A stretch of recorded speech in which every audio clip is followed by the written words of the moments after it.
Dire team ban.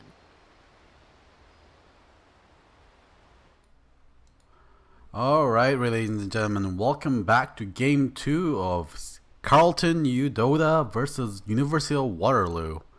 Woo! See you taking the Carleton being first casted game. by Carleton. The dream. He has a knack for finding games with Carleton in it, whether it be players or be schools.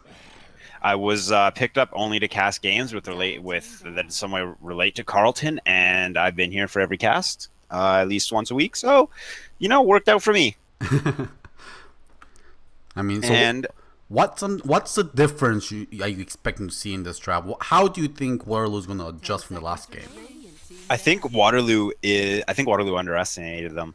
I think Waterloo definitely underestimated them. Those are some relatively cocky heroes, Shadowfiend and Slark. Not they're a little stable, but those are some heroes you want to style on people with, and they got styled on, especially shout out to my boy on Earthshaker.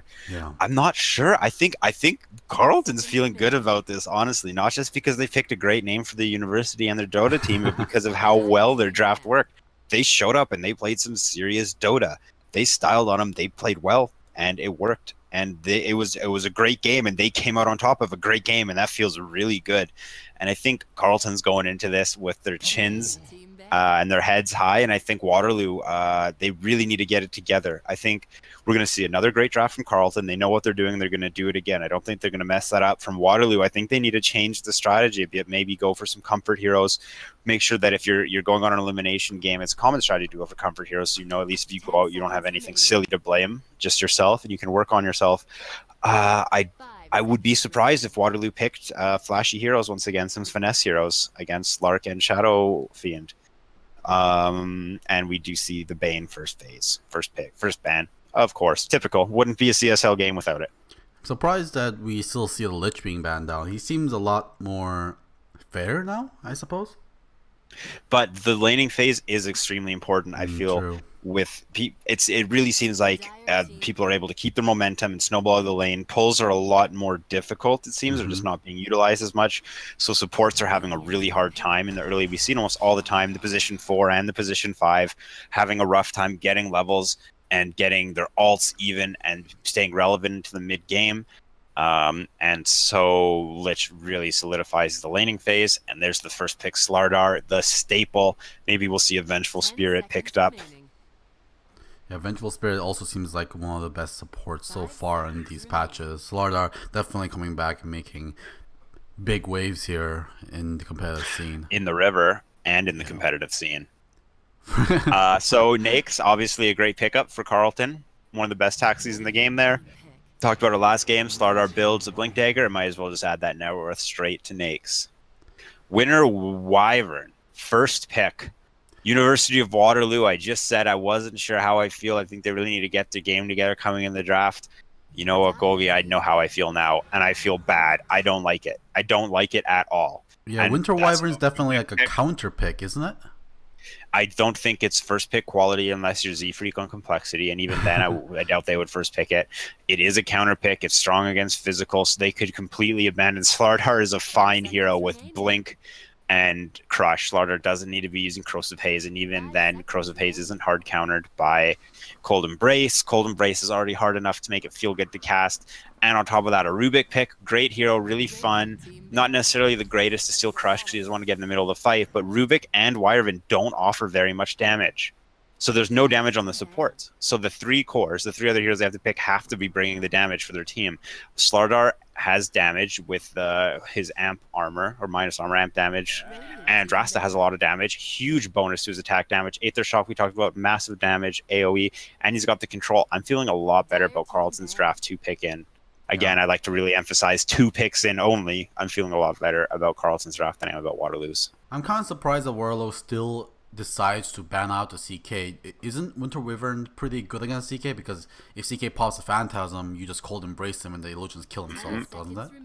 It seems... I don't know how you feel about bold predictions, but I'm really feeling Carleton right now. It seems Waterloo, I'm not. I mean, again, we're just 2 picks in.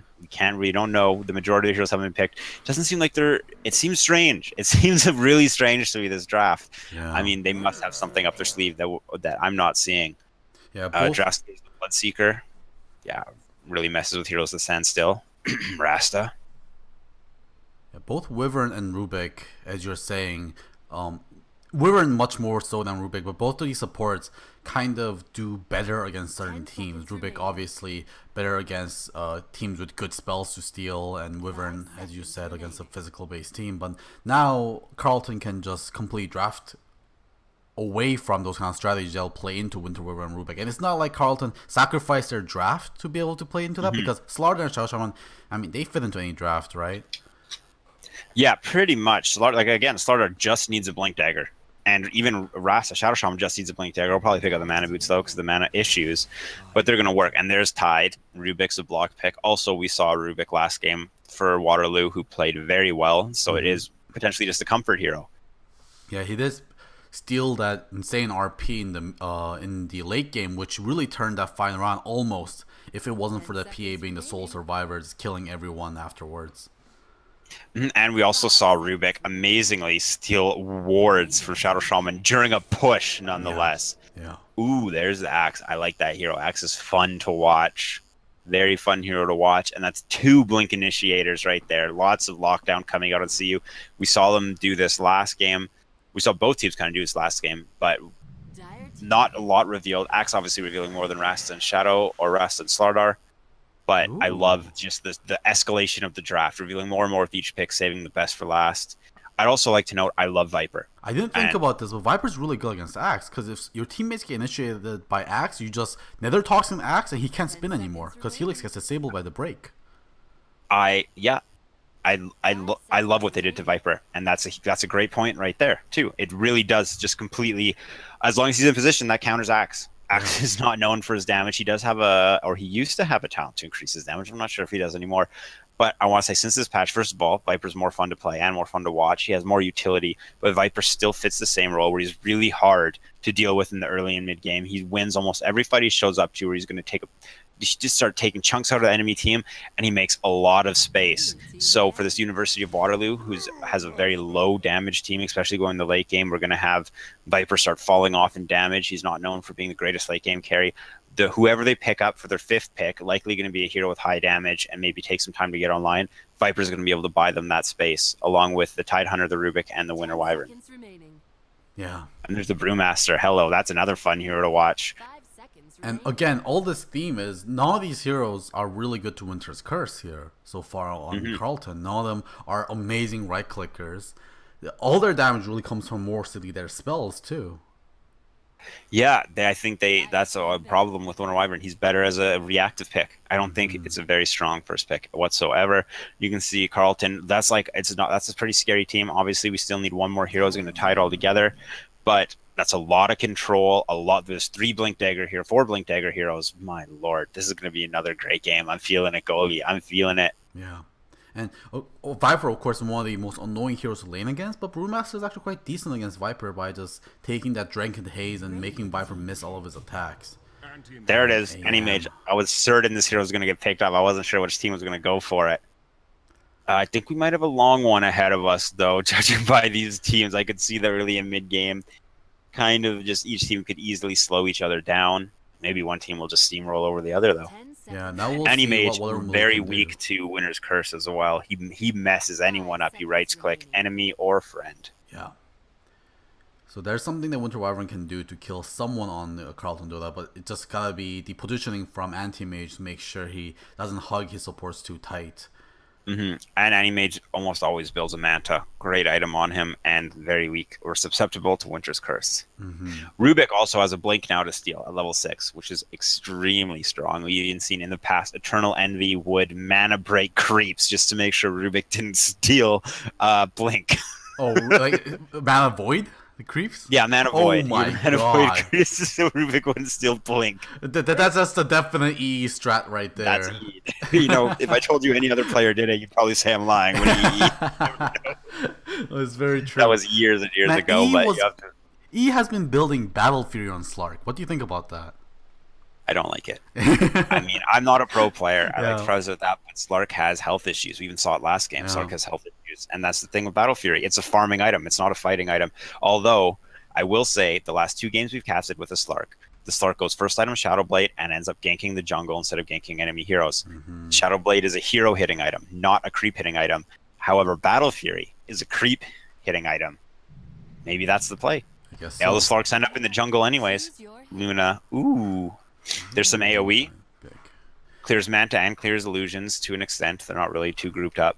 Yeah, and Short range, though, is a little bit rough against Slardar, Rasta, and Axe.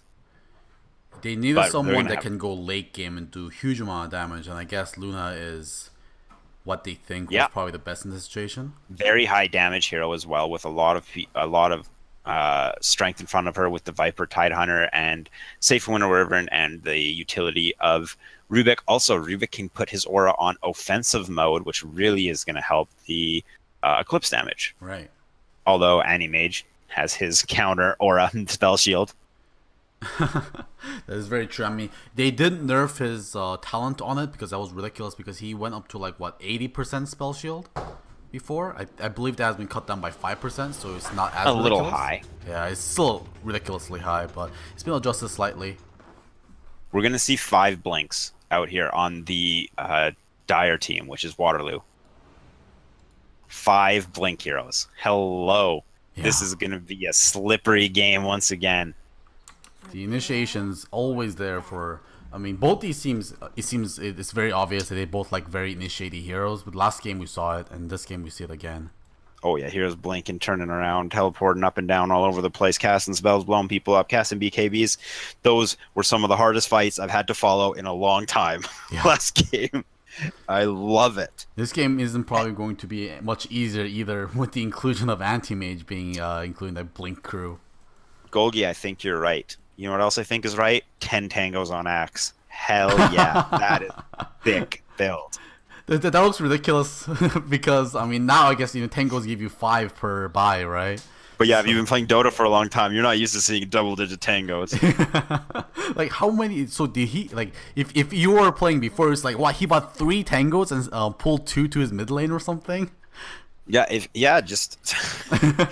jeez, I love it. I love it. I know Ice used to do the 12 tangos That's on crazy. Tidehunter, which I thought was a hilarious build, and it makes a lot of sense. Yeah, just win by sheer attrition, basically. Exactly. Look, Brewmaster already has all his items queued up. Boot Soul Ring. I like that. It's an efficient player. He's here to win. He's not here to mess around. No contesting runes. Oh, Actually, Belgium Axe. Hello. bot lane. I was gonna miss it. Doesn't get it. Tries Doesn't, it. he hits Luna though. It just chops him one time over the head. That's a Spiel- Boots first Luna. I actually do like that. Interesting. Because short range against Axe, Luna has crazy high movement speed, already at 374. Axe 290. Yeah, outclassed. Right. That's a right. race car, not a Panther. So we have to make sure to stay out of the Helix range. And we have the Viper Brewmaster lane you were mentioning. Obviously, Viper wins a lot of lanes, but Yeah. Brewmaster has a few tricks of his own. Like throwing alcohol into your eyes, apparently. Oh, Tidehunter. Yeah, Getting this going round hexed top. up. Here comes the stun. And he has no Kraken Shell, so he's taking full damage here, and no way to purge off those stuns. I like to call situations like that bristleback syndrome, which is where you're playing a very tanky hero and you die at level 1 because your hero's not tanky yet, but you think it is. Yeah. That Tidehunter just got chunked. Anchor Smash, not Kraken Shell. Anchor Smash not able to reduce everyone's damage. And Mana Break, 28 damage additional for Animage. Ridiculous. That He just isn't got reduced destroyed. by Anchor Smash. That's insane. That Tidehunter looked like he was made out of paper. Looked like he actually was a watermelon. That's very true. Cracked him open. What do you think about this triple mango start for Tidehunter? It's pretty unusual, is it not? I don't like it. Yeah, no Stout don't Shield. like it. Actually, never mind. Stout Shield doesn't work with Kraken Shell anyways. No. He queues it up anyway, Stout Shield. I hope he doesn't buy it. I mean, Axe, I think, has the right idea. If you want to stay in lane by Oh, 10 tangos, speaking don't buy of. 3 mangoes. Axe does go Speaking of down. Axe, Axe was having issues. Look at his XP bar. He's just past 50%. He's trying to leech in the trees, but it's not working. And now look at this. Oh, he is going to get this XP. This is a huge deal for him. Yeah, 3 range creeps. you'll be able to hit level 2 easily, maybe even level 3 off of Trying to this. Helix. Double Helix. Hello. Misses the third. Yeah, Actually, Axe only gets 1 CS out of that, but the XP was a bigger deal. Almost level 3. yeah, Locke just contesting it to be able to push him off of the lane so he won't be able to get last hits. Who are they saving the bounty rune for? Bottom. I don't know. They should Rubik, just I take it, guess. right? Yeah, I want it on Rubik, level 2. There it is. Should be able to get that Fade Bolt, so some extra damage to be able to kill this Axe. Mage and Luna farming just about the same, as well as Panda. You called it. Panda's actually crushing. Over twice the CS of Viper, including mid lane now. Demise. Brownie Pie is coming with DD. Oh, does he not want to go? No, he's actually not. I think he knows Viper sees him. What the Yeah, heck? Viper sees him. You gotta commit. Yeah, Fifi is not scared at all. It is daytime. It's very easy to see. I think he's just baiting the Slardar, wasting his time. This is great space he's making. Yeah. Slardar's on the map too, so everyone knows exactly where he is. Oh my god, just constantly getting drunk up by that Drunken Haze. How much mischance? 70% mischance, are you kidding me? Ooh, Love that it. is rough. Axe taking some damage. Axe actually getting chunked, just like we saw from chasing him Tidehunter down. earlier. They find him in the trees. Here comes the Lunar Beam here. And one more last hit will do it. Makaros is going to be taking that one. That was the Slark player. They demoted him. Oh, they did? You're right. That was a Yeah. Slark. And then Wow, you you're see right. what he did? He took the last hit. He's I'm still the carry player. Oh, and Black is Black was last game's bench player playing Tidehunter now. Ooh, interesting. And There's I believe Tidehunter. Locke Bring out the was Stout he? Shield on Tidehunter. Second time we see this. I don't like it. I don't like it one bit. That doesn't work, right? With the Kraken Shell? Does they don't not stack. Yeah, so it looks like Markarios some is set up unfamiliarity. mid for the 3-man yank. But they're still doesn't sitting have under that ball, right? ward. They know everything is happening. He wants to. They want to get kills here because they have 2 points to Splinter Blast, 1 point in Arctic Burn. They want to get kills from this. Yeah. Here comes the Here comes the bait. Here comes the bait. Yep. Oh my, they do so much damage though. The stun lasts so long. The Little Fairy Fire cocky. isn't going to be enough. Brownie Pies might die here. Yeah, the last tower shot is going to do it, but definitely not Not worth what you it. want. Not worth. I know Winter Wyvern being played by Makarios is happy, but that's not good. That's not what you want. Yeah. Viper has no comeback mechanic, so you can't have him dying early on. Ooh, that's rough. But, I mean, they do still get 1 kill. They knew all of that was happening. That was around the war. I guess they were just that confident that they were able to take that fight. But they didn't have a point into the Cold Embrace, which could have bought them some time. Yeah, it's... Well, I guess actually, from what I said earlier, Nether Toxin does actually help Viper accelerate farm. Right. Now is an AoE spell to be able to farm with. That's very true. Makiros going to harass Anchan, but Anchan is dodging some of the spells with the Drunken Brawler, but now taking some good amount of damage. There are quite a few auto attacks with that Arctic Burn. Yeah. We have some heroes roaming around. Rasta and Slar are not sure what they want to do, figuring out if they want to go mid or top. The ward has gone down for Radiant. They're going to go for the Tidehunter, who has no mana. So it's actually difficult to kill because Mage, huge source of their damage, isn't going to be able to burn mana to deal that damage. They find him in the trees. There Blink to comes the block. Hex. Where's the Shackles? There it is. And the mana is completely out now, so no more Block his damage path. from EB. He's just going to walk out with that There it huge is. amount of Kraken Shell. 3 points Kraken Shell, 1 point Stout Shield. The dream. Yeah, 36 damage block. Good luck getting through that when you can't burn his mana anymore. Mid lane now, Bruce Split is going to go down, but Fifi's going to get saved by the Cold Embrace, but he gets uled up into the air, rather than cycloned, rather. 5-5 getting stunned up by the Boulder Still again, taken and just out. gets chased down by the Radiant Spurn on that Fire Panda. Anchan is going to not come in onto that dive. Not enough mana, no Soul Ring. I think he would have went for it if he did, though. I'm sure he would have. Yeah. Ooh. Now, Fifi knew and tosses Veilthorn into the Ancient Camp. He's stuck in the Ancient Camp! Stuck. Oh, he's sleeping. there. But, yeah, no, he's going to have to deny himself. No, that's the saddest thing I've ever seen. Wow. Rubik's laughing. Rubik loved that play. Rubik's so happy with himself. I have never seen that. And they were asleep because it's nighttime, so it didn't aggro onto him right away. Oh, yeah, he had to hit them, and then he realized, what have I done? But he had a TP. He could have TP'd up. Oh my god, what an awkward situation. Nope. I've never seen anything like that. Oh, boy, I love that. That's slick. Yeah. Luna going to put some towers. She has the Aquila turned on. She's looking to hit this tower a little bit. Axe is back, though. Man, look at the level difference in mid lane. Anchan getting harassed a little bit, but 7-5 in the level differences.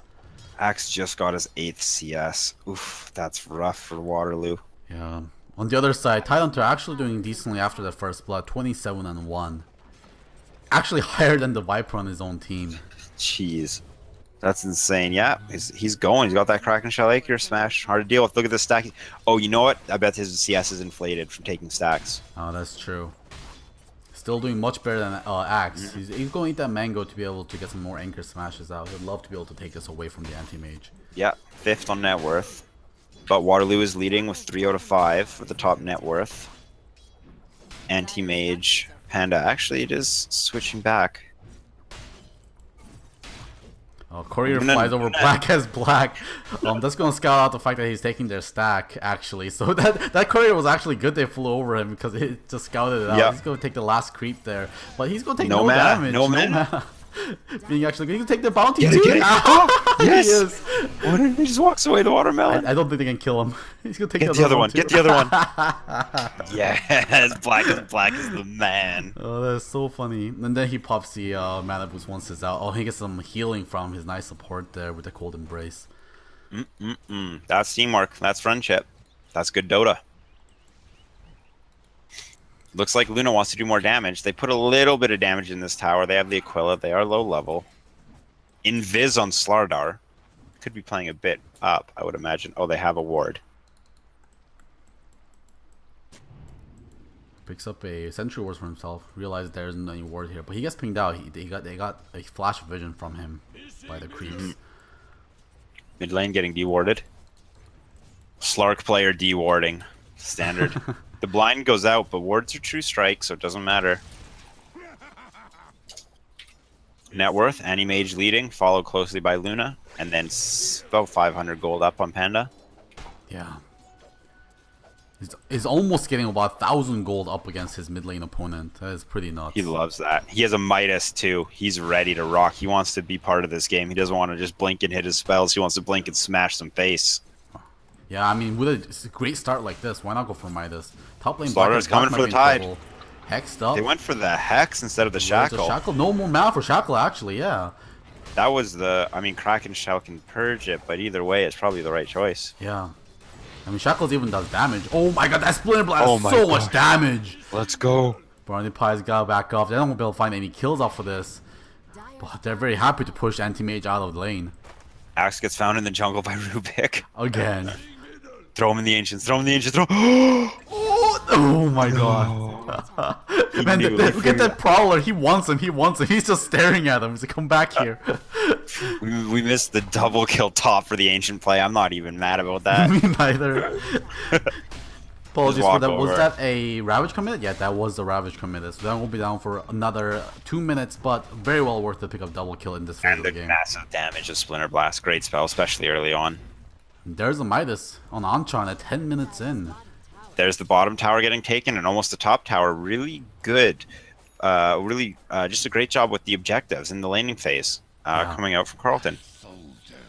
Yeah, Viper did have to suffer in the lane a little bit, but, you know, because he suffered, his other lanes did well. Now, Winter Wyvern getting initiated on Brownie Pies is coming for the crush. You only get one on the Tidehunter there. Here comes a Shackle. Anti-Mage is last thing under the tower. He doesn't want to join this fight, but he might need to save his teammate. He's trying to body block over Black Tea, but Black Tea gets taken down by that gigantic anchor.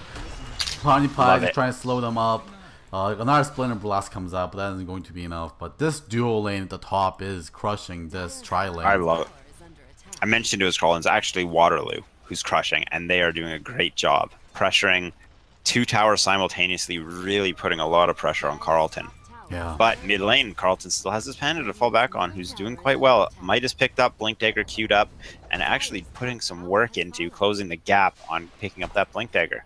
Only problem with this, Midas and Blink Dagger and Soaring actually has some strength on it now, but Midas and Blink Dagger, expensive items with no stats, really gonna have to rely on his abilities. We're getting Shackle in the bot lane. Valathorn is trying to close the gap, but it is only a level 1 Shackle, and Nguyen actually finds the Shackle with the spell steal.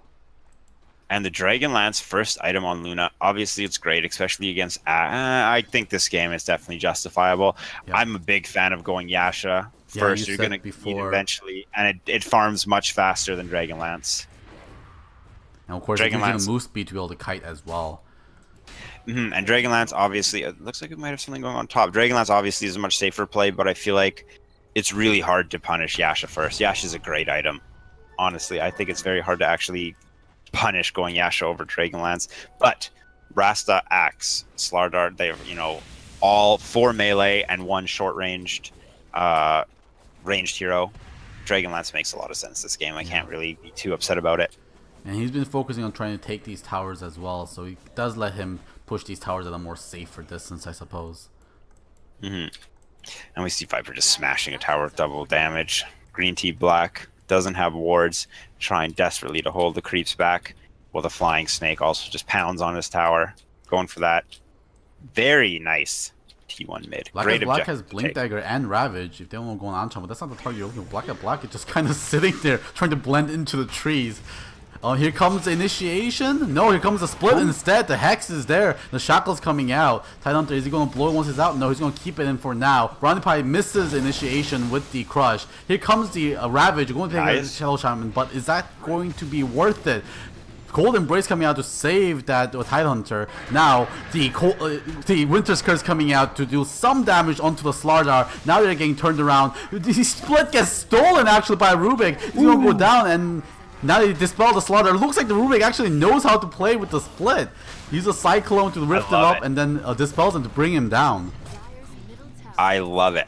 This is almost like what we saw last game. It's just not enough damage to take players out. I was gonna ask what you think about this Blink Dagger on Tide. Obviously, it helps them set up a fight, but I always feel like, Blink Dagger first Enigma, Blink Dagger first Tide. I'm always like, you could just get another item and actually contribute to the fight and pressure. But if you take a look at it, they don't really have. Carleton doesn't have a means of starting a fight, and the Blink Dagger on Tide, it paid off. They got in, they started the fight. It didn't go as well as they want. Panda got his ult off. They still won it, and Tide didn't die playing on the front line the entire time. Blink Dagger worked. I was about to make fun of it, but good thing I didn't, I guess. Look at this. They're already trying to pressure the T3. It's 14 minutes. Slardar, his life gets stolen. Wards. Well, doesn't feel good. Yeah. Doesn't feel good at all, and that just opens them up for T2s. Maybe even attempting a Roshan with no Blink Daggers to worry about, and Animage not really wanting to fight. He does have the cleave, though. Yeah, he does finish off that Battlefield finally. They know he doesn't have split. Easy peasy. I completely missed that. Looks like they will just say, he didn't have split, and then he died. Is all you missed. Well, the defensive wars are still there. Yeah. Actually, it turns out to be kind of worth it. Feels a little bit better to place those wards. A little pause coming out. Apparently a leg spike. Windows update. I actually had a big Windows update last night. It took me forever to launch my computer today, and it completely messed up all my audio settings for some reason. Oh, actually, I think I had that one too. And I know we saw it with Dubu in Immortals vs. Complexity today as well. Oh, really? Yeah, Complexity was not very happy about it because Z-Freak was ratting, and the second he showed on the map, the pause came out. Kyle made it clear that was not a very nice time to pause. As always. Yep. Yeah, that guy doesn't hold back on any of his opinions. Oh, yeah. Just like Swindle. Yep. Not too much being seen. There's a ping going out on Animage, but I mean, what do you expect? Animage has one item, and it has those stats on it. He's probably going to be split pushing. Healing up. Defensive wards going down now. Ravage up in 30 seconds. Looks like they're really adamant on taking this tier 3. Panda's going to have his ult when he's up. I don't think this looks good. This looks a little bit greedy. Actually, yeah, Ravage will be up soon. Ooh, let's see how this goes. Next creep wave, they definitely have a fighting chance. And I love that Winter Wyvern helps pushing by healing creeps. Hex onto Luna, but they're only getting this shit on Black Tea instead. Taking huge amount of damage from that Viper. Now there comes a stun from the Rubik instead. Here comes the split. They won't chase this down. Tidehunter gets stuck in the base, but the fight is going out on the outside of the base right now. Nguyen is getting Cold Embrace, but that's just going to be a sacrifice. But never mind, he has the crush to be able to make some space. But his second crush comes out from the Velotor and lands the Culling Blade here. But Luck now trying to go back with the cliffs, but EB comes in with the Mana Void. VP now getting chased down with the crush, and he's going to get taken down. Going for that tier 3 this early might have been a little bit too ambitious here. Now losing 4 heroes, and they did not take the tier 3 either. It felt a little too early for that play. Luna doesn't have a huge life pool, and As soon as the Eclipse didn't do a lot, they don't have a means. After Eclipse goes down, they don't really have a good way to do damage. Luna has to really focus on her positioning, can't get a lot of attacks out. She does have a Dragonlance Yasha, so if she is throwing attacks, it's going to hurt, but it's really difficult for her to get in a position to throw a lot out at a time.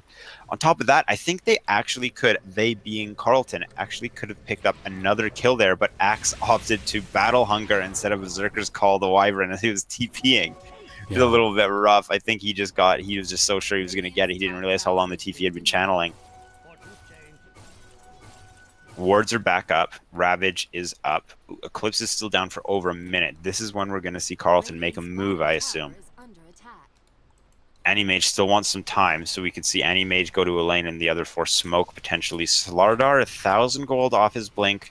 Again, just like last game, obviously this timing isn't the greatest. He wants it sooner, but you can't deny that when Slardar gets blink, it's a power spike no matter what time it happens at. For sure. Obviously, the earlier the better, but it's always a power spike for him.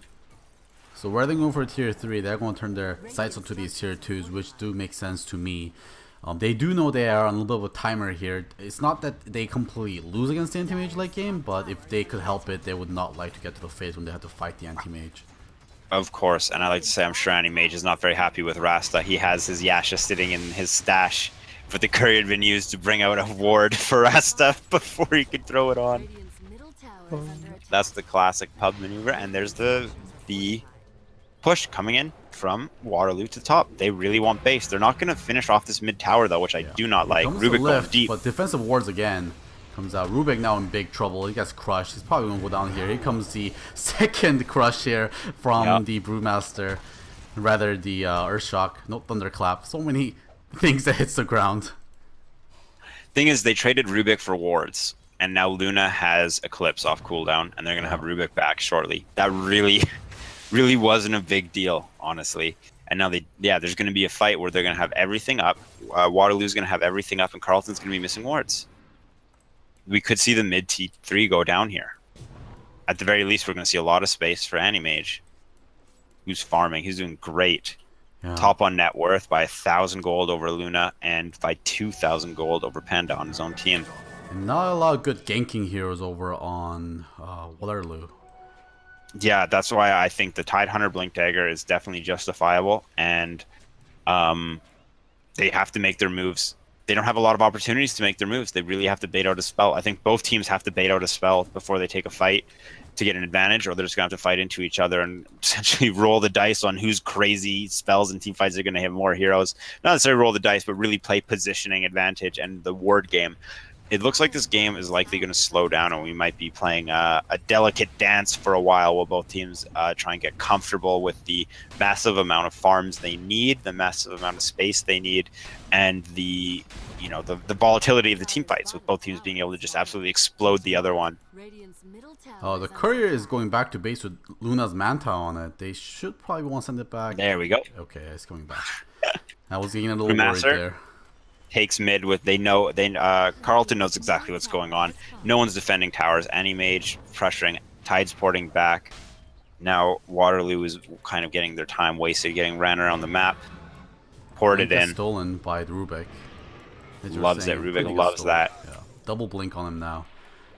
Chasing the Viper. Can they get him? They might get him now. But his teammates are coming back to help. They gotta watch out for the Winter's Curse. Oh, there it is. Yes. A huge amount of slaughter might just go down from this. Yeah, he's dead. That's what happens when you're sprinting and teammate gets a hit on you. God, that feels so good as Winter Wyvern. Yeah. Just hit a button, get a kill. Oh, it feels good. Without risking yourself too. A huge amount of initiation range on that instant cast point. I love it. Slardar only has 5 CS. Still working on that Blink Dagger. Rough game for the fish. But Black finds EV. He's going to lose all of his mana very quickly. Then his ability to take care is also lost. Still holding on to the stout shield, I like to add. He believes in it. Yeah, I believe in him believing in the stout shield. What are we missing all-wise? Everyone has their spells except Winter Wyvern. There's an Green Tea Black. They find the Winter Wyvern. Fifi's trying to push as much damage as possible. Here comes the Ravage turn around. Green Tea gets taken down. Now the Slaughter gets taken down. Now Velothorn gets turned around on. Now Vicarious running away from EB. EB blinks into trees. Vicarious is sighted by the corrosive haze, and now the Mana Void is going to be able to take him down. Locke finally comes in with the Eclipse. Anchan is going to get blown up from that. EB needs to now run around. Only survivor left on this team. Now the Manta Illusions are still there. He's going to be able to take a lot of damage here, but they should transition into an easy tier 3. Waterloo. This is what they want. They're all very low though. Slardar's up, no blink. Animage can get in there and fight. He has his Manta and his Battle Fury. And Aether Shock does quite a lot of damage. I think they might be able to do something here. For Carleton, there's the defense. Haven't lost a Rax yet. Looks like they're going to force him out. Might even get the Tide. Oh my god, it's so tanky. But there's a Shackle coming on Luna. This is the kill they're looking for. One more hit will do it, and he will take it. Eevee gets that kill. 360 gold going for his side. V getting now Corrosive Haze. They can see him now. Here comes the Hex. Valorant is right there. He just need to chop him. He is gonna do it. And that gives him some speed, maybe to chase down more people. No, that's gonna let him go. Double damage picked up by Rubik. Here comes his Roshan attempt. Nope, not quite. Very bad attempt. Didn't do any damage. He actually stole Split again. Yep, he grabbed that right at the very first end of the fight, the tail end of it. Right. Didn't get a chance to use it though. Low health and mana, just backed out. 20% XP game picked up on Rasta. Could be a long game. I wouldn't be upset with that 200 health, but playing as a support, XP gain, obviously wonderful, keeping you relevant. Yeah. He did hit that level 20 pretty late into the game, however. Let's see if that's okay. Panda going Radiance. Alright, so we have Blink Dagger picked up, no stats. We have Midas picked up, no stats. We have Soul Ring being his stat item, not even a wand. And now we have a Sacred Relic sitting in his inventory. I mean, the entirety of Panda's stats come from a Soul Ring. I'm not sure how I feel about this. I mean, obviously, it's kind of working to an extent. They're defending, but... It's a split build, right? Because when you split, all your stats gets lost anyways because your pandas don't get your stats. So suppose just going the for Midas, Aura I think, item. is where it gets a little questionable for me. I think if you want the Midas, you can definitely afford to farm more of a fighting build, not so reliant on your alt build. But Radiance, obviously, great synergy. Auras, offensive or defensive, work very well as they're attached to the Earth Panda. So probably going for a Vlad's or an AC after this then. Vlad's would be great. Vlad's would be really good, especially with Animage. I like Vlad's. Even Slardar really benefits from it. I do really like Vlad's, and then he can turn that into whatever he wants. If he has the time, I mean, he has a Midas, he might get another item after that. He could really go for maybe something, even an AC after that would be great middle ground for fighting and for auras. Yeah. Of course, additional armor does a lot of work against Luna as well, from the AC and the Vlad's. Viper, how's his farm going? Ewan actually initiates onto a Slardar. He gets the lift off. He's actually going to sprint away. One more hit will do it. He'll just take down to the poison from the Viper instead. Green Tea is going to get taken down as well. That is the split from the Rubik, by the way, not the split from the real Panda, because that man is sitting in Fountain. And looking good. I love the glaive damage. Oh my god, the value. And of course, these tier 4s do not heal anymore. Nope, unhealable damage, as a wise man once said. EB is trying to get as much as he can out in the off lane while this is going down. Let's see if the team can cancel any of these TPs. No, they won't be able to. Rubik gets out. That means EB needs to get himself out of there as well. Almost at level 20, which will unlock that great Blink Uncontrollable Illusions talent, which does make him quite insane. And there it is. You know what else makes someone insane? A 4,000 net worth lead, as we can see by this Animage. Wow, actually, you're right. Only 1k differences. Waterloo only lead by 1k. Just by how the game feels like, it seems like they should be so much more farther. But the Anti-Mage and the Brewmaster farming up a storm here. They love it. They love hidden creeps, and they love Midas. Animage going for Butterfly after Manta. Aggressive build. Also some survivability from physical. I like it. I like it a lot. There's not a lot of magic damage coming out. Not too much. Eclipse is the main one, and Animage has Spell Shields. I like this Butterfly pickup. Yeah. It will let him be more tankier against Luna, who's basically their only damage, and then the Viper, who still does a little bit, but most of the damage comes from magic, as you said. Speaking of farm, check out this Winter Wyvern. Glimmer, Mana Boots, Force Bellthorn, Staff. bot lane gets lifted up, and it's not going to be easy kill. Fifi is going to eat him up with his new Axe passive. is supposed to be the one doing the dunking. Yeah. And EB the takes the Mad glaives. Tower. Sorry about your blink dagger. Luna has glaives, sir. It's going to be an initiative from Kraken Anchan. shell. He uses the split. There comes the Ravage, but there's going to be no follow-up because they're just focusing on the tower instead. Objective-based gaming here, but here comes the Winter's Curse on Valorant. I guess he took no damage there. Rubik's going to turn around. EB joined the fight finally. Can they find the Luna? EB is going after him. Here comes the Malibu, which just has nothing. Vlock's going to turn around with that Eclipse. Who's going to win? And he actually takes that anti-mage down. And Michael is also getting away. Tidehunter, yeah, in the wrong place. So Luna gets away, but Viper wasn't even there. That was a very, I mean, they get the kill on the Axe to set it up, but it wasn't enough, as we see Axe is still alive at the end of this fight. They took a kill on an Axe, and they tried to take a lane of Rax. Didn't really go too well. That wasn't, I don't think they got cocky, is what I'm trying to say. I mean, they had to commit, right? Because they TP'd Viper back because they saw the anti-mage was split pushing. But then you either all go high ground or just all go back to defend. But instead, they sent the Viper back by himself. So the fight was slightly fragmented. But that went as good as it could because when anti-mage went back into the fight, Locke still had the Eclipse. So he got a solo Eclipse against the anti-mage and manned up and somehow won that fight. Yeah, that's actually felt quite good. Yeah, the Eclipse is a huge part of Waterloo, and if Eclipse goes well, the fight is going to go well, and if Eclipse goes poorly, the fight is going to go poorly for them. A lot of their damage, a lot of their team fight presence is based on this Eclipse. It can make or break what the fight. You know what else can make or break a fight? An Aegis, which is what we're going to see from Waterloo, going for Roshan. Axe is a great hero to counter, and they know something's up. They're porting heroes in, but Axe is going the wrong way. They don't know. They just conveniently ported to go in jungle at that moment. They're getting pinged out now. They suspect something. Oh no. Axe crushes Roshan attempts. Do it, Axe. He's going to do it. Do it, Axe. He's waiting for the horn to go off, but he blinks in a little too late. He comes to the taunt anyways. 3 man coming up. Ancha also blinking in and splitting up. There comes a mana for when the tide. He goes down. Luna loses their Aegis already. Now Lubix is being the one to focus on. Pfin goes down. Locke is now come back from the Aegis. The Winter's Curse has nothing basically. Locke's now to turn around. He's going against 2v1. EB and Locke. EB is not going to be able to man up. This time she doesn't have the Eclipse, so she's going to go down. And the back, of course, the Winter Wyvern being picked up. Carleton loves that. And one thing I like to point out, Axe, Blade Mail, great item on Axe. Great item when you call 3 players, but also a counter to Luna. You can't catch Axe out in that Eclipse. Luna really can't tank the damage of the Eclipse. Her own Eclipse. She has to BKB when she uses it to avoid getting Blade Mail. It really forces her hand there. It's, I mean, you're going to build a Blade Mail most every game on Axe, but this game it's super effective. Also, I feel like, you know, going after a Roshan while the Axe is up seems like a bit of a mistake, does it not?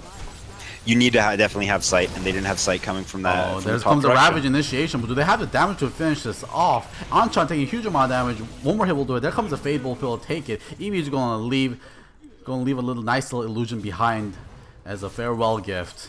The name of the game: how much damage can you do to Tide before he runs out of ammo or runs out of mana to take damage? Micros won't go aggressive on this. He's just by himself though. Oh my god, he's going to lose all of his mana to this illusion. Oh no. Oh boy. Oh, that talent is absolutely nuts. I love it. And so we have shrines vulnerable for both teams now. So additional objectives. Roshan's gone down. He will be back eventually. Don't you worry. Slardar has managed to get his blink, and he's actually going for the Solar Crest. Makes sense. I like it. Just trying to keep the anti-mage tank here, because most of their damage is basically on that anti-mage.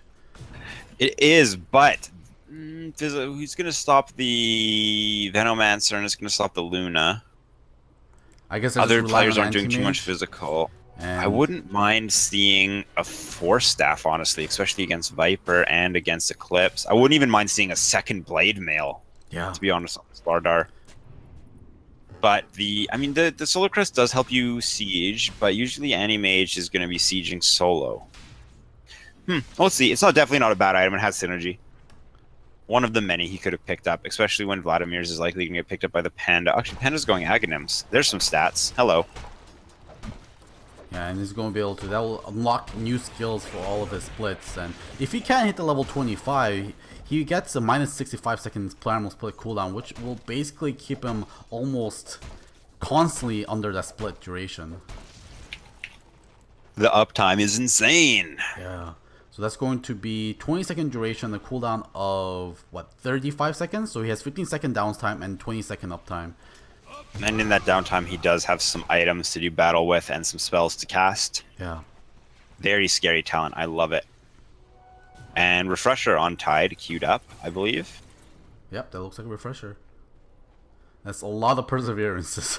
He actually has Refresher and a Lola Sword. And Blink Dagger on Rasta is what he wants to go 4,000 gold off. We have the Soul Ring has been benched for Aghanim Scepter on Panda, which I love. I'm really excited to see what he can do with it in a fight. Also love to see Aghanim Scepter picked up on Rubik and see what he can do with Panda Alt in a fight.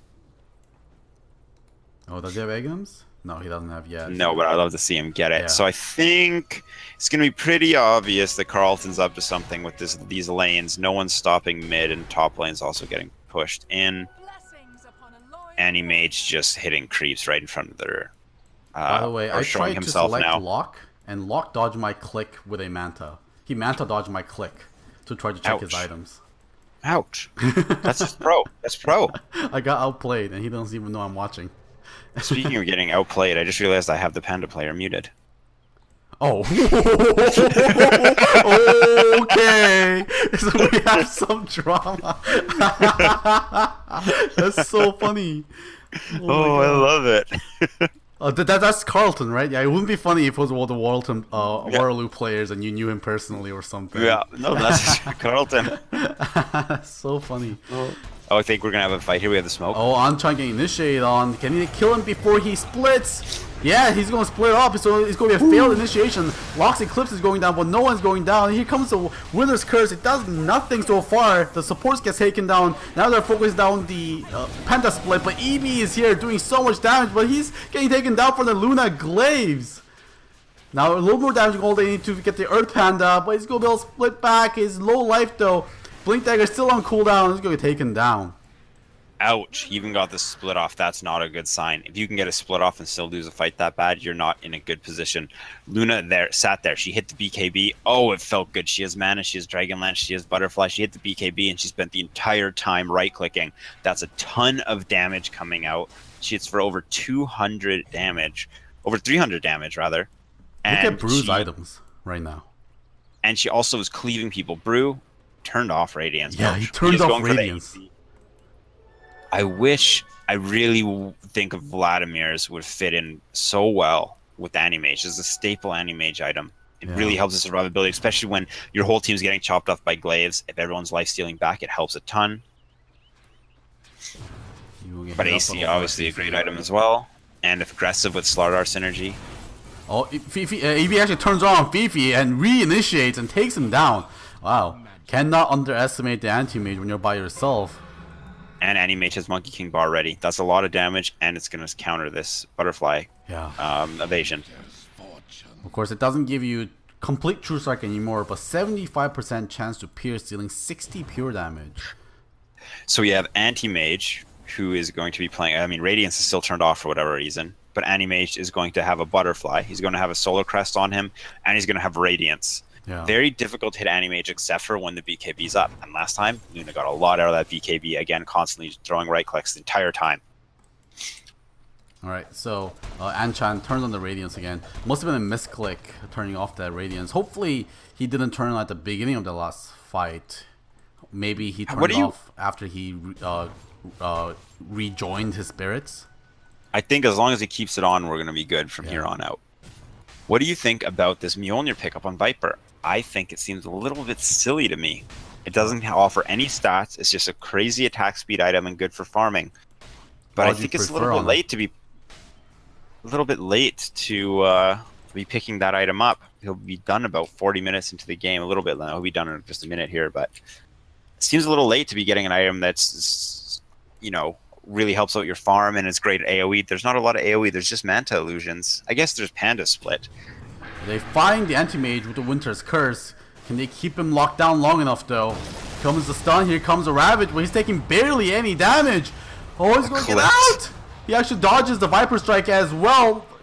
Oh, no one will do it, but he gets out. The evasion is too much. He pops Earlier the we Shrine talked as well. about Eclipse making and breaking fights. I don't think I wasn't ready for Eclipse to only hit creeps standing beside Animage for the first half of the spell there. I mean, that was the fight. They committed Ravage to an Animage kill him. They just Eclipse the split. They still want to fight without the anti-mage here. Green Team Black's probably the one that came down first, and Valorant following shortly afterwards. But their split is doing so much work here. EB TP's in with Boots of Travels. He pops the Manta and turns onto Luna. Now Luna's taking a huge amount of damage. Malavoy is going to be able to take them out. Markaros also has no chance of surviving. Now everyone is in full route mode here. And is there anything that can take down this anti-mage at this point? I mean, they committed a Ravage and Eclipse to him, and he just walked away. I mean, he didn't just walk away. It had a hair of health, but he made it out. And now I think he's ready. He's ready to turn it right around. And he's in a great position. I love it's so hard for them to kill him. He takes no magic damage because he's an anti-mage, and then you have to deal with 3 sources of evasion when Solar Crest is on top of him. He got the plus 25 spell shield as well, so he's blocking right now 81% magic resist. This is a smart draft. This is great. They drafted heroes that work well together, but they also picked out items that work well together. Carleton is doing great. This is some smart Dota. I love this. Yeah. And we're going to see Animage is going to be... The whole team is difficult to kill with the Radiance, obviously, but Animage especially, that is... They need a good Eclipse to take him out. They need to have Nether Toxin on him to drop that Spell Shield. That is the weakness, though. Specking into Spell Shield still is very weak. Hard countered by Break. Yeah, unfortunately, Fifi wasn't there when the Ravage was going to... Actually, if he was there, they could have taken him down with the Nether Toxin. It's a very good point. Mm-hmm. We've seen that twice now where Viper isn't able to show up and help his team in a fight and they get punished for it. At this point, Animage has 10,000 gold, or just shy, 9,000 gold up on Luna. Yeah, Anti-Mage just checked Roshan, but just missed him respawning. Should he check again? No, he's going to miss it, so he doesn't know it's up yet. Animage going for the Abyssal Blade. Some more lockdown, deal with Luna during that BKB. Also tank up a bit. Shiva's on Slardar. Interesting. Just trying to get some more armor. Yeah, and I guess attack speed minus on both the Viper and Luna is very significant because, of course, Viper's damage mostly comes from Nether Toxin, or rather Poison Attack now. What do you think about BKB on Axe? It seems I really like Blade Mail against the Luna, and BKB counteracts that. It almost hurts him in a way because of how important Eclipse is. I almost feel like BKB isn't a good pickup for Axe. Obviously, it's a good item, but in that specific scenario where they have a great counter with Blade Mail for the Eclipse, it definitely does hurt. Yeah. And Axe could benefit from even a Force Staff on Axe wouldn't be bad, or they could try and turn him into more of a damaging core since they have to worry about him losing counter Helix. Yeah, I suppose that's another thing. Hey, the fact that he loses counter Helix under the Nether Toxin. Mm-hmm. Maybe that's why he's thinking of being by the BKB. I mean, of course, he can also play around it. He can just not pop the BKB until he sees the Eclipse already go out. Mm-hmm. But yeah, and if he's initiating on the Luna, he doesn't have to worry about it either. Yeah. But he does have to worry about potentially blade mailing. Both teams kind of doing the dance. Carleton having a rough time keeping the lanes pushed out.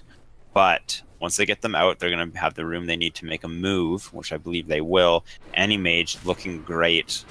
Farm should be getting funneled to the rest of the team as Animage is just rolling it at 32,000. EB cancels his TP. There's a Shackle coming out, and so is Abyssal. Ravage is going to be able to come to save him.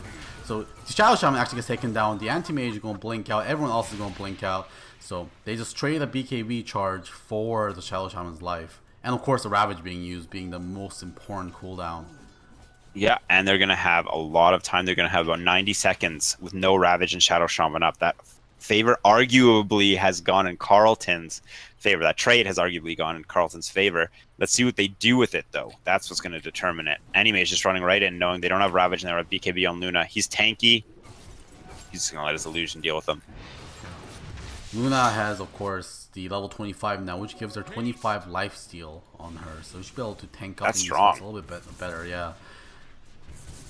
have some ways to sustain when she's man fighting that anti-mage. Top lane, EB going against Black as Black, but he has no mana, so therefore it does no damage. Poor Kai. Actually Tidehunter is takes so more fragile. damage. He actually takes more damage from the cleaves from the illusion than he does from the actually hitting him. Oh, poor little Tide.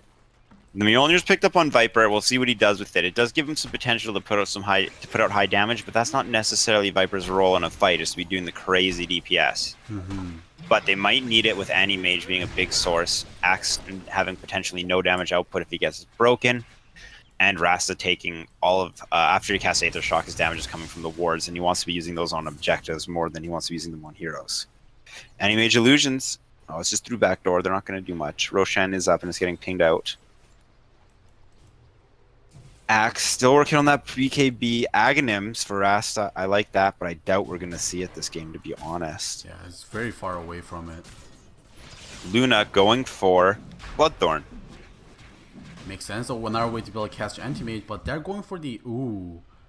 This is an awkward disconnect. They're going for the Roshan right now. Hopefully this doesn't give Carleton a time to be able to, hey, I wonder where the enemy is. Maybe they're in the Roshan pit? Some time to collect their thoughts here. Yeah. Hopefully it's not too long of a pause. Tidehunter, no Ravage, 36. This could be bad. Where's the Axe? Axe is the hero they need there. Axe has a haste rune bottom. Yeah, if they scout this out, Axe can be there in a flash. Yeah. We know that reconnect back to the game. We'll see if they're ready to go. Take a look at Winter Wyvern's cute items and take a look. Oh, Luna actually took the Bloodthorn off. Winter Wyvern going for that Orchid. That's. I would love to see it. Actually, he does have 2,500 gold. It just doesn't feel like he. I think he might actually finish it. I think he can actually finish that. Saving for Bioaxe for now, but here comes it. It's a free Roshan. They actually managed to take it. The cheese they definitely goes to could have lock. contested, but I don't think they knew. And Vision Aegis paying off. On Viper. Where's our Anti-Mage? Is he up split pushing? No, he's he healing up. Base. Oh, and He he's is bot sync fully to the sick well right that he's standing in. He just goes on cooldown. Oh, right, poor guy. Well, he's 6 slotted with Moonshard, so he's basically all full up. All he needs to get is boosted travels level 2, and he's basically ready to fight anyone. The Mjolnir from Viper is helping with the lane presence, which Waterloo's been doing a great job with the lane presence this game, keeping the lanes pushed up so they always know when Carleton's out, trying to do something sneaky. Obviously, it gives it away if you have creeps pushing halfway through your side of the map and no one's stopping them. Very obvious that the players of the team are somewhere they shouldn't be, such as an enemy jungle. Anti-Mage finds Tidehunter, doesn't even bother. He knows that he can't do anything as soon as that blue bar is spent. The green bar doesn't move. He loses all of his mana. It's Poor so Watermelon. annoying, these illusions, yeah. He does have the 24 Kraken Shell damage block, so he's Kraken Shell block. I mean, he doesn't have any mana damage. though. There's no Yeah. the problem here. There's no way he ever gets this refresher orb off unless it's with an initiation. Yeah. And he has a mechanism. He doesn't have enough mana for all these spells. He needs a Guardian. He has to Blades. get the double. He has to get the double arcane boots. This is the only way. And he can't be hit by mana. Fifi gets found by Eevee. Doesn't want to lose his Aegis like this. He's trying to kite him out, but here comes the Mana Void, and Eevee's going to get out. No problem. He just assassinates the Aegis away without paying for anything. They like that a lot. And Shiva's getting picked up on both Slardar and Panda. Don't know, but okay. I mean, they do. The damage does stack. So. Seems like a little bit of a Tank weird up. item. Maybe Slaughter should go change this plate mail into a Lotus Orb rather than a double Shivas. Lotus Orb definitely isn't bad, especially they can get the Winter's Curse. I still would love to see Vladimir's. I still feel Vladimir's is just with Anti-Mage alone is reason to build it. Yeah, I think it's one of those things. It's too cheap of an item, and they are forgetting about it because it's so late in the game. But it's Black just as great. Black has Invisrune. This is Very what they need beautiful. because he has to get his combo off perfectly, and this could be what they need to set it up. But Waterloo playing it really well. No one's grouping up together. Yeah, they're backing out two players mid, two cores. And Abyssal Blade we mentioned, very tanky. Anti-Mage actually only doesn't even have 2,000 life, but he does have a lot of evasion to play around against a team that is not going to offer too much magic damage, as well as the fact that he has Spell Shield with the plus 25 Spell Shield talent. Yeah. Luna finds out Arasta, poor little guy. She doesn't want to commit too fully there, but now Slardar coming, actually making... Breaks the blink. Yeah. Oh no. He makes it even worse for the Shell Shaman actually, because he gives a target for the glaives to bounce The again. cleave, boing, boing, boing. Yeah. Anti-Mage doing some damage to the tower. Backdoor though. Viper trying to push. Viper has been using the Mjolnir to keep the waves pushed, and it does help Viper farm. Talk about Viper's weakness, not having a comeback mechanic that falls back and farm. Viper looks ridiculous attacking this fast, by the way. I don't know if you've noticed. The way his face goes in and out incredibly fast. It does look a little bit comical. So it looks like Waterloo, or rather Carleton, has kind of fallen back on Chan getting found in the mid lane. He does have that Bruce Split cooldown talent. Oh, he cancels it. He's just taunting them? Okay, he finally goes out. Here comes the Yules from Rubik. He's going to be able to blink out thanks to this. Black gets stunned up. He's going to lose all of his mana. He's not going to be able to get even one Ravage off in this case. Now Slaughter getting Winter's Curse, but he's not even going to have anyone around him. So he's not going to die. EB running low on mana now. The fight is really broken apart. Now what are they going to do? EB doesn't want to fight anymore because he doesn't have mana for Mana Void. So they're going to just disengage. Happy taking that Ravage away from them. Axe actually didn't even get to make it to the fight until just now, where he's just spending his time running away. He just ended up, Axe in the bot lane, he pops BKB. Another split comes out here from the Brewmaster. Now Markos in big trouble. He goes invis. Now Rubik is the one that's getting chased down. The chop misses, but here comes the Earthshock from the Pandas to be able to kill him. Now Fifi taking him out. Now turning his sights onto the Slardar. Where is the Anti-Mage? Anti-Mage is in the back going against Locke here. Locke has BKB, so he's not taking any mana burn. Here comes the Eclipse, but Eclipse has no damage to EB now, even with the Shackles. But there comes also Winter's Embrace, which is actually going to prevent him from doing damage to the Anti-Mage. This man is invincible right now. But Fifi actually doing some damage, and he's going to go down. The Shackle? You know what? Golgi, I honestly think Carleton could have taken that whole game there, but that fight was sloppy by them, and that was a good fight by Waterloo. They kept it together. They played the fight out. The fight got drawn out, and they didn't get too aggressive. They kept their patience. Axe ran all the way. He wasn't even there for that first engagement. Ran all the way there. Ended up getting scouted. Ran all the way back. Gets caught out. Pops the early BKB. Kind of sets Carleton up for a turn. Slardar misclicks his stun. Ends up blinking on his ally instead of his enemy. Just didn't get the second. Axe needed to pour it out. Even with both the splits, it wasn't enough because Waterloo had such great positioning.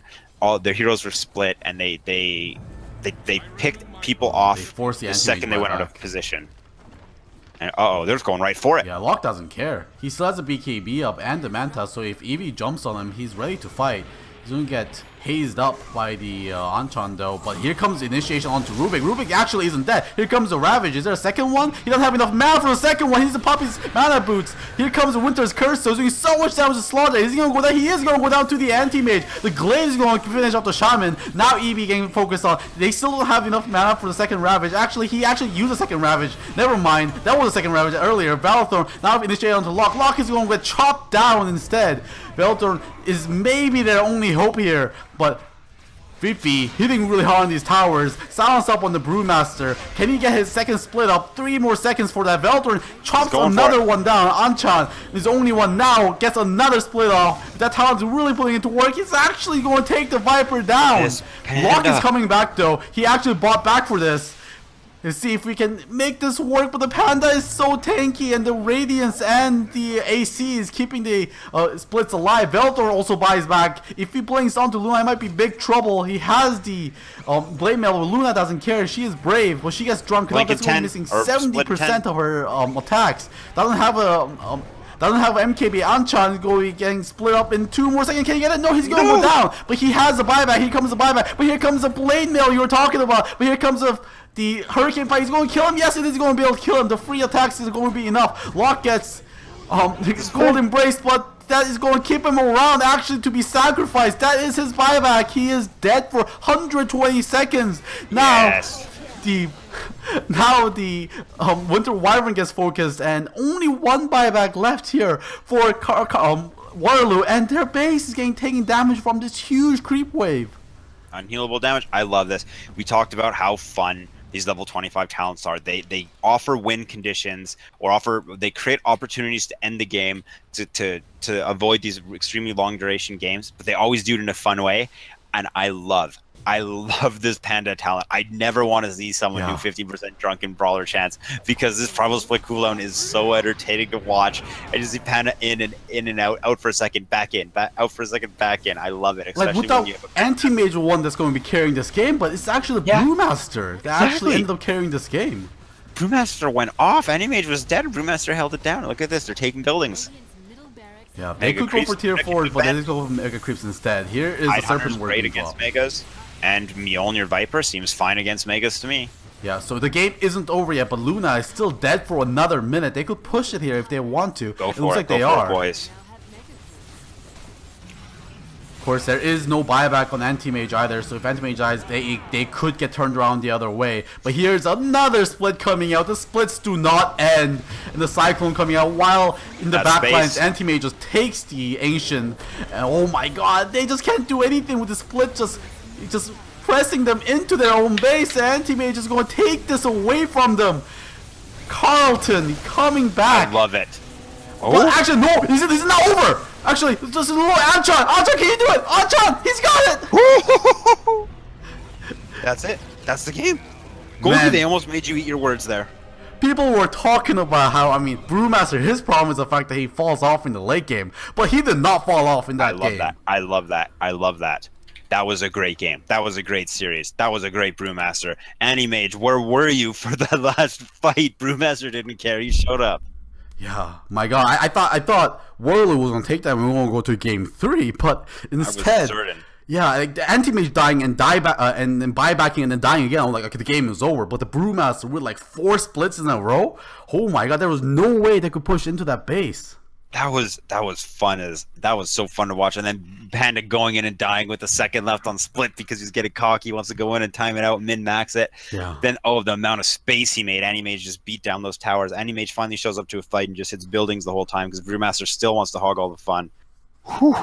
I love that. That was a great game. I think both teams played it well. I think both teams it ended up. The series was decided by the draft. Carleton.